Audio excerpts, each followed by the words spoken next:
Hi scholars, happy Fun Friday. Miss LaBelle here. I'm going to get right into the next couple of chapters of Save Me a Seat. They are short, so I'm going to read 2 chapters to you today, and I hope you enjoy. We are on chapter 9, which is titled Ravi. I lay out my math notebook, which Amma and I have carefully covered with brown paper. The label in neat cursive says, Ravi Suranaran, Grade 5, Albert Einstein Elementary School, Mathematics. It is my mother's handwriting. We went to Staples together last week to buy all my school supplies, but she insisted on writing out the labels herself. Even Parima has to admit that Amma's handwriting is beautiful.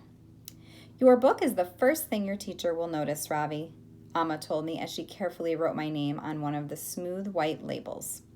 First impressions matter. Now, sitting at my desk, I run my hand over my math notebook and smile. In India, I was the winner of the Math Olympiad 3 years in a row.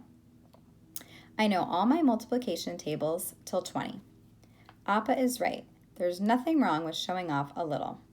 I am sure that after this morning, Mrs. Beam will realize what kind of student I really am, and this silly business about Miss Frost and special help will be over. I placed my new pencil box next to the notebook. Amma made sure that every item on the school supply list was bought. 3 mechanical pencils, 2 erasers, a 6-inch ruler, 2 highlighters, 4 ruled notebooks, and a pack of 3M Post-its.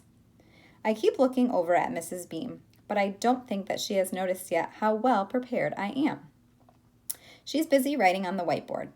In India, we only had blackboards. I loved the soft scraping noise the chalk made and the smell of the dusty erasers. The desk in front of me is empty. I wonder if Dylan Samreen will be absent today, but at the last minute he comes rushing into class and takes his seat. I'm glad my new friend is going to be here to witness what's about to happen. I'm sure he will be impressed. Let's do a quick review, Mrs. Beam announces. Easy peasy, I think when I see the math problems Mrs. Beam has written on the board. Is this what 5th graders in America are doing? I was expecting something much harder, like maybe order of operations or something to do with decimals and fractions. The big guy who sits behind me is groaning and moaning. I turn around to see what's wrong with him and notice his name card for the first time. Joe Sylvester. As I'm reading his name, Joe Sylvester suddenly looks up. I smile, but he doesn't smile back. I can't believe kids in America are allowed to come to school looking like him. In India, we had to wear uniforms with dress pants, a collared shirt, and a tie. Joe Sylvester has on tracksuit pants and an unironed t-shirt. I face front again and straighten my back. Good posture is also on Amma's list of ways to make a good first impression. Joe Sylvester is slouching in his chair. Who would like to come up and show us how to solve the first problem? Mrs. Beam asks the class. I push up my glasses, take a deep breath, and raise my hand. Chapter 10. Joe. Please don't call on me, please don't call on me, please don't call on me, I think. But I can feel Mrs. Beam's head turning my way. I groan. I have a feeling I know where this is heading. I sure hope Miss Frost remembered to tell Mrs. Beam about my APD. Nobody knew anything was wrong with me until I started school. The first week of kindergarten, I spent most of my time hiding in the coat closet with my hands over my ears. My teacher, Miss Kane, thought I was homesick, but that wasn't it at all. I didn't want to go home. I just couldn't handle the noise. It turns out I have something called APD, which stands for Auditory Processing Disorder, and means I have trouble listening. I'm not deaf, I can hear just fine. In fact, in a way, the problem is that my hearing is too good, which is why I go to Miss Frost. She gives me exercises to help my ears and my brain agree about what to listen to and what to tune out. She also has M&Ms in her office, peanut ones, and she lets me eat as many as I want.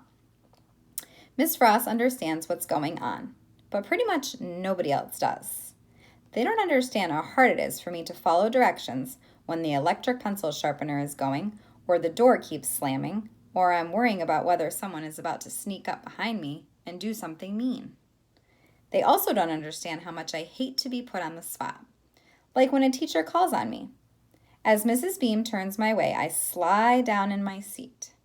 Even if she knows about my APD, it doesn't mean I'm safe. Sometimes teachers think they are doing you a favor by treating you like you're no different from anyone else. The thing is, I am different. I slide down even farther in my seat, as low as I can go without falling out. All I care about is not getting called on. It's not that I can't do math, actually. I'm pretty good at it. But standing up in front of the class makes me nervous. And when I get nervous, I forget what I'm doing and I make mistakes. It turns out today is my lucky day, though, because the new kid shoots his hand straight up in the air like an arrow. He's wearing another white polo shirt buttoned all the way up. Even the sleeves have been ironed flat. They are stiff and stick out funny like little wings. His desk is covered with a bunch of junk, including some shiny new mechanical pencils, which Dylan keeps eyeballing with a klepto gleam. Mrs. Beam looks right at me. At least I think she's looking at me. But then she calls on the new kid instead. That was close. All right, that's the end of the chapter, guys. So send me your thoughts through Google Classroom or in an email. I'd love to hear what you think of the book so far and of our character development. So I will see you again next week. Take care, guys. Have a fabulous weekend.